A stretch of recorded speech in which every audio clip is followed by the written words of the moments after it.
Assalamualaikum warahmatullahi wabarakatuh. Bagaimana kabarnya hari ini anak-anak?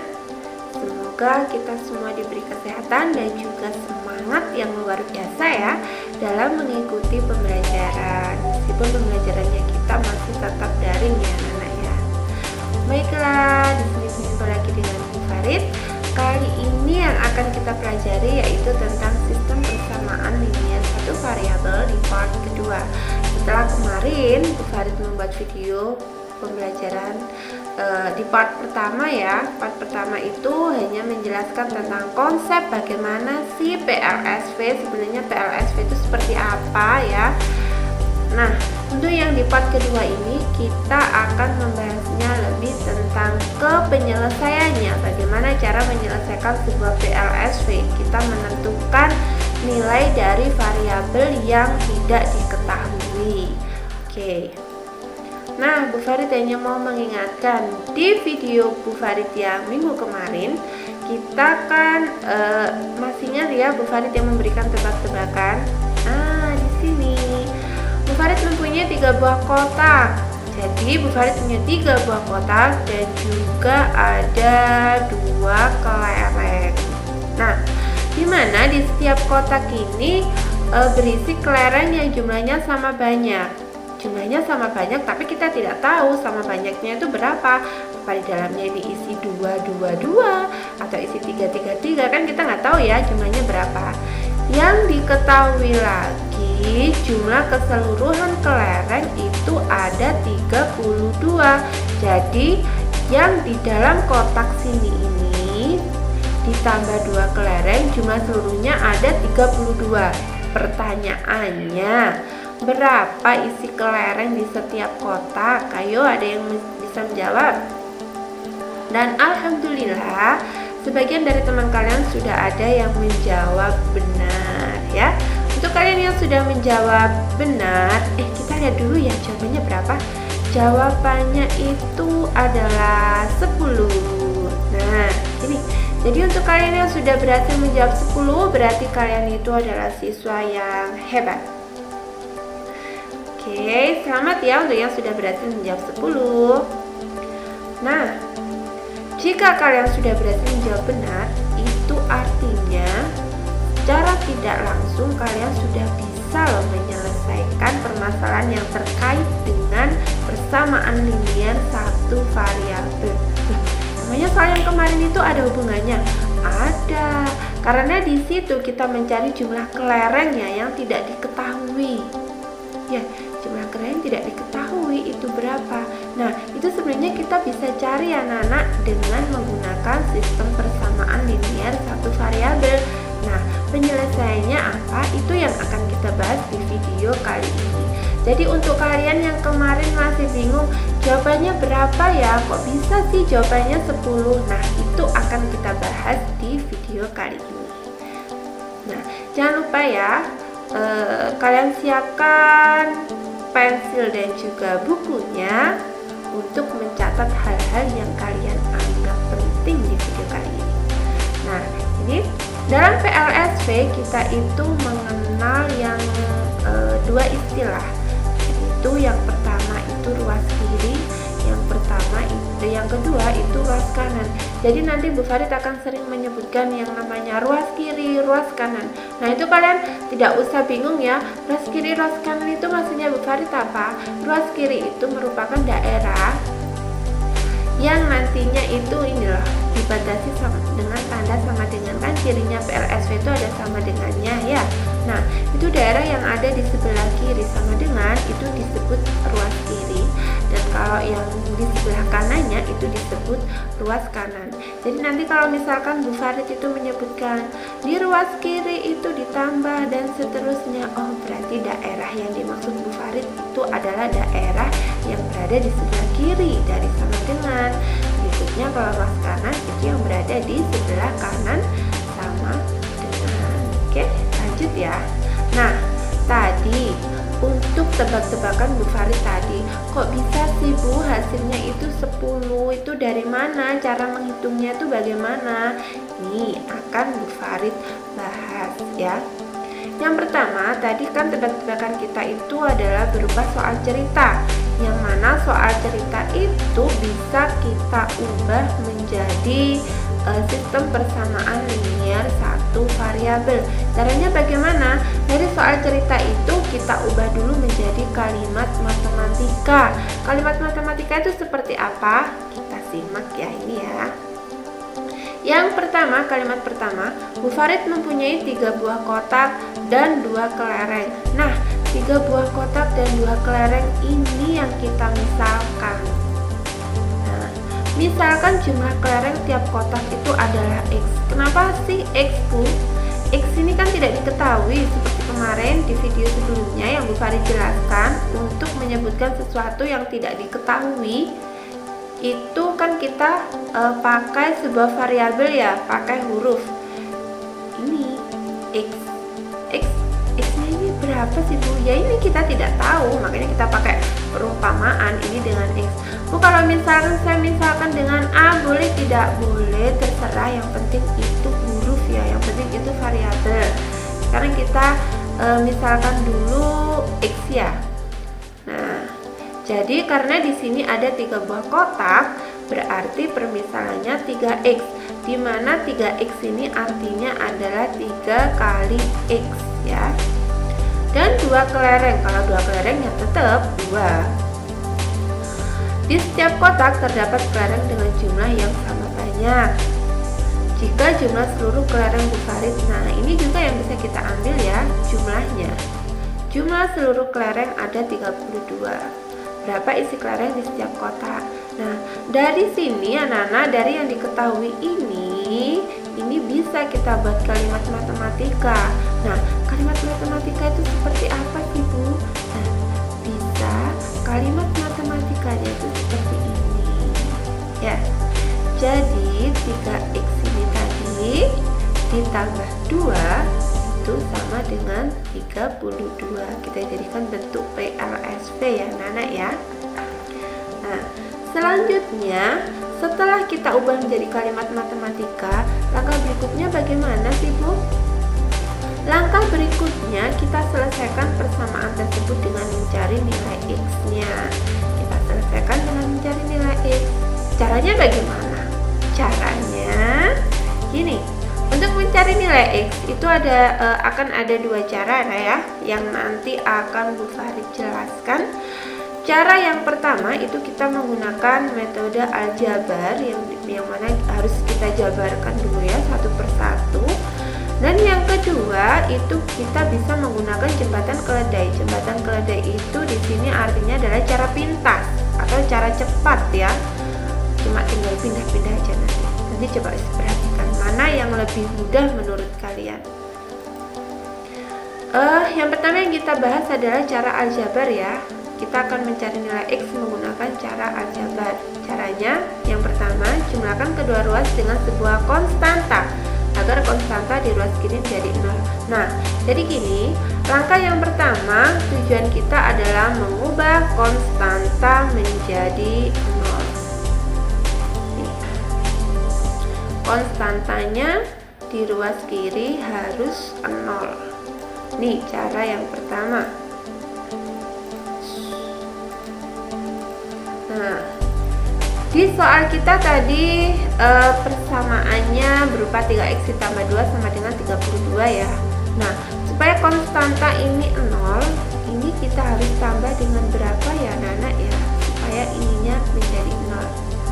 Oh ya gini, dalam aljabar kita itu untuk mencari nilai X kita harus menerapkan prinsip keadilan. Jadi jika di ruas kiri ditambah dengan 2 misalkan, maka di ruas kanan juga harus ditambah dengan 2. Kalau di ruas kirinya dibagi 4, maka di ruas kanannya juga harus dibagi 4, dan seperti itu seterusnya anak ya. Jadi harus adil kalau aljabar pengerjaannya antara ruas kiri dan ruas kanan. Kita kembali lagi ke sini. Untuk menjadikan konstanta ini 0 harus kita tambah dengan berapa ya? Jelasnya ditambah dengan lawannya ini, lawannya 2 berapa? Negatif 2. Nah, jadi 3x ditambah 2 ditambah negatif 2. Di sini juga ditambah negatif 2. Harus adil ya. Berikutnya ini kan sudah hasilnya 0 ya, 2 ditambah negatif 2 ini hasilnya 0. Berikutnya 32 ditambah negatif 2 ini hasilnya 30. Selanjutnya bagi kedua ruas dengan koefisien X. Nah, karena di sini memang soalnya sederhana ya, jadi langkah-langkahnya untuk aljabar ini juga pendek gitu, karena soalnya cuma sederhana seperti ini. Tapi ketika nanti sukunya tambah banyak, berarti langkah-langkahnya juga kalau aljabar tambah banyak pula ya. Nah, langkah berikutnya kita bagi kedua ruas dengan koefisien X. Karena di sini koefisien X-nya itu 3, maka ini kita bagi dengan 3. Ini juga kita bagi dengan 3. Nah, tujuannya apa sih Bu? Ini kok bisa harus dibagi dengan koefisiennya X? Tujuannya apa? Tujuannya adalah membuat koefisien X ini menjadi 1, anak-anak ya. Jadi supaya nilai X-nya, koefisien X-nya itu menjadi 1, maka harus dibagi dengan ini, dengan Bu. Kalau misalkan di sini ada 2 ya nanti dibagi dengan 2. Kalau di sini ada 5 ya dibagi dengan 5, seterusnya tergantung koefisien X-nya berapa. Paham ya anak-anak ya? Insya Allah. Oke, selanjutnya ketemu 3 dibagi 3 kan 1.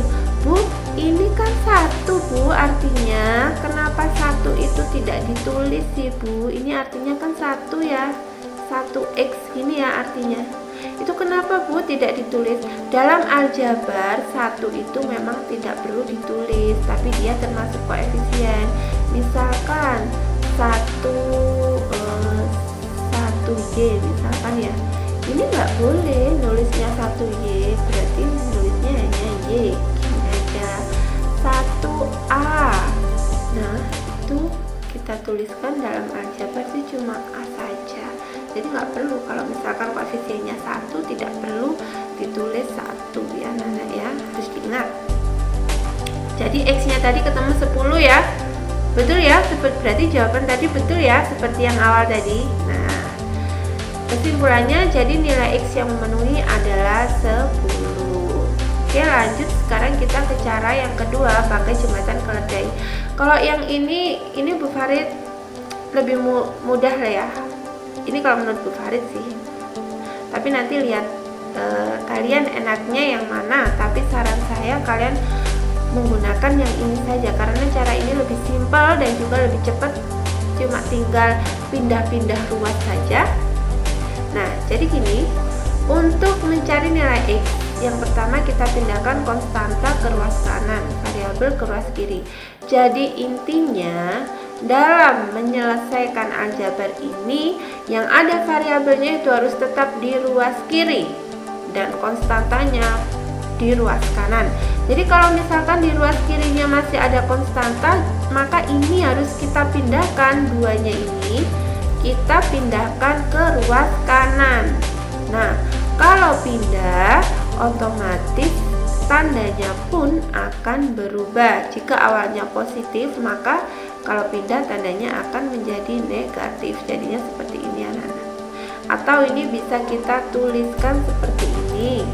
Ini kan 32 ya. 32. Karena ini tandanya sudah positif, pindah ke ruas kanan, jadinya negatif. Bisa kita tuliskan seperti ini anak-anak. Bebas ya, nanti hasilnya sama saja. Berikutnya, jika di ruas kiri atau kanan masih ada 2 suku, maka jumlahkan dulu. Di ruas kiri ada 1 suku sudah ya. Di ruas kanan tuh ada 2 suku. Berarti harus kita jumlahkan dulu ya yang di ruas kanan. Nah, hasilnya ini 3X sama dengan 32 dikurangi 2, 30. Yang terakhir, pindahkan koefisien X ke ruas kanan. Ini koefisien X-nya kan 3 ya. Ini kita pindahkan ke ruas kanan. Nah, kalau tadi konstanta yang dipindah itu tandanya berubah. Kalau ini kan aslinya ini perkalian ya. 3X ini kan artinya 3 dikalikan X. Kalau pindah ke ruas kanan, pindah ruas itu maka jadi kebalikannya. Kebalikan dari perkalian apa? Pembagian. Jadi penulisannya gimana? X sama dengan 30 dibagi 3. Nah, berapa? Berarti X nya sama dengan 10. Kesimpulannya, jadi nilai X yang memenuhi adalah 10. Oke, next ya. Nah, ini ada contoh soal lagi. Tentukan nilai X dari persamaan berikut. Jadi kita akan menentukan nilai X-nya. Nah, soalnya kita tuliskan dulu ya. 4 kali X ditambah 5 sama dengan 2 kali X dikurangi 3. Terus timbul pertanyaan ya, Bu, ini gimana Bu cara menyelesaikannya? Kenapa ada dalam kurungnya? Nah, kalau ada dalam kurung ini artinya perkalian ya anak ya. Cara menyelesaikannya seperti ini. Misalkan kita punya 4 kali X ditambah 5, maka yang kita hitung dulu adalah yang depan ini ya. Nah, jadi yang pertama 4 kali X dulu. Kita pakai sifat distributif perkalian. Masih ingat kan? Masih dong, kan ada di kelas 6 itu sifat distributif ya. Ini 4 kali X hasilnya berapa? Betul sekali, 4X. Selanjutnya ini 4 kalikan dengan 5, berarti hasilnya 20. Sama halnya dengan yang ini, 2 kali X, bentar supaya lebih jelas. 2 kali X berapa Nana? 2X. Berikutnya 2 kali negatif 3 berapa? Negatif 6 ya. Maka ini nanti hasilnya, nah 4X ditambah 20 yang ini tadi sama dengan 2X dikurangi 6. Nah, berikutnya kita pindahkan semua. Tadi yang ada variabelnya harus ada di ruas mana? Ayo, harus ada di ruas kiri semua. Nah, jadi ini yang 2X ini, yang ini 2X ini kita pindah ke ruas kiri. Nah, untuk yang 20 ini ya, yang 2X pindah, yang 20 juga pindah. Yang 20 kita kumpulkan sama temannya di sini, sama-sama konstanta, pindah ke sini. Jadinya negatif 20. Yang ini 2X dipindah jadi negatif 2X. Jadi cuma tinggal tukar tempat gitu ya. Jadi yang ada variabelnya kamu pindah ke ruas kiri karena tempatmu di sini, rumahnya di sini. Nah, terus kalau yang ada koefisiennya rumahnya di sini. Nah, kalau misalkan ada yang tanya, Bu, haruskah yang ada koefisien yang ada variabelnya ini di ruas kiri? Apakah tidak boleh yang ada variabelnya ini saya pindah ke ruas kanan aja, tukeran posisi? Kira-kira boleh apa tidak? Ini yang ada variabel ada di ruas kiri, terus konstantanya ada, maksudnya variabelnya ada di ruas kanan, ya, konstantanya ada di ruas kiri. Kira-kira boleh tidak? Boleh sekali anak-anak, tidak apa-apa posisinya ditukar. Tapi untuk sementara, untuk kalian yang para pemula, itu pakai yang ini aja dulu. Jadi untuk yang bervariabel itu harus di ruas kiri dulu. Yang konstanta itu ada di ruas kanan. Nanti kalau kalian sudah mahir, sudah pinter, di luar kepala dalam menyelesaikan ini, boleh kalian pindah-pindah. Tapi untuk sementara dulu kalian pahami dulu konsepnya. Sementara seperti ini dulu ya anak ya. Nah, berikutnya ini hasilnya berapa? 4X dikurangi 2X hasilnya berapa? 2X ya. Ini negatif 6 kurangi 20 hasilnya negatif 26. Berarti nanti X nya tinggal membagi, negatif 26 dibagi dengan ini, dibagi dengan koefisien X nya, hasilnya negatif 13. Jadi kesimpulannya nilai X yang memenuhi adalah negatif 13. Jadi untuk kalian yang masih belum memahami, kalian putar lagi video ini, diulangi lagi penjelasan dari Bu Farid ya. Nah, sebagai tugas di rumah ini coba kalian kerjakan. Soalnya tidak banyak, soalnya ada 2. Yang pertama 4x dikurangi 5 sama dengan 19. Dan yang kedua 5 kali X dikurangi 2 sama dengan 2X ditambah 5. Pengerjaannya tidak jauh kok dari apa yang sudah Bu Farid jelaskan. Nah, jadi sekian dulu pembahasan tentang PLSV. Wassalamualaikum warahmatullahi wabarakatuh.